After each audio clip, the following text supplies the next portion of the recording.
Pep গার্দিওলার Manchester সিটিকে বিধ্বস্ত করে শিরোপা স্বপ্ন বাঁচিয়ে রেখেছে আর্সেনাল।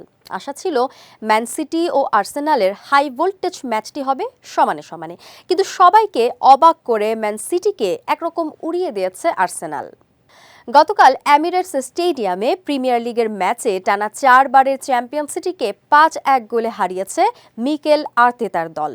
এদিন যেন গোলবন্যায় ভেসে গেছে ম্যান সিটি। ম্যাচের দৌড়ে টিকে থাকতে সিটিকে হারানো ছাড়া কোনো উপায় ছিল না আর্সেনালের কাছে, তাই সিটিকে তোপ দেগে উড়িয়ে দিয়েই সেই কাজটিই করেছে গানাররা। এদিন ম্যাচের মাত্র 2 মিনিটে গোল পায় আর্সেনাল। মার্টিন ওডেগার্ডের গোলে 1-0 এগিয়ে যায় স্বাগতিকরা।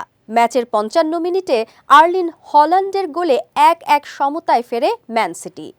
নরওয়েজিয়ান তারকার ক্যারিয়ারে এটি 250তম গোল। এদিকে হল্যান্ডের গোলের 1 মিনিট পরই স্বাগতিকদের হয়ে গোল করেন থমাস পার্টি। এতে 2-1 ব্যবধানে এগিয়ে যায় গানাররা। এরপর ম্যাচের 62 মিনিটে আর্সেনালের হয়ে গোল করেন মাইল লুইস স্ক্যালি। ম্যাচের 76তম মিনিটে আরেকটি গোল করেন কাই হ্যাভার্টস ও ম্যাচের 93 মিনিটে গোল করেন ইথান ওয়ানেরি। ফলে ম্যাচের স্কোর লাইন দাঁড়ায় 5-1। শেষ বাঁশির আগ পর্যন্ত এই ফলাফলই বহাল থাকে।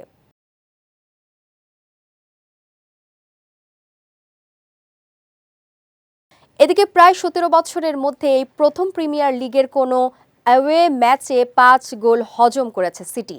24 ম্যাচ খেলে টেবিলের চতুর্থ স্থানে থাকা সিটির পয়েন্ট এখন 41। অন্যদিকে সমান ম্যাচে 2-এ থাকা আর্সেনালের পয়েন্ট 50। এ নিয়ে টানা 14 ম্যাচ অপরাজিত থাকলো আর্সেনাল।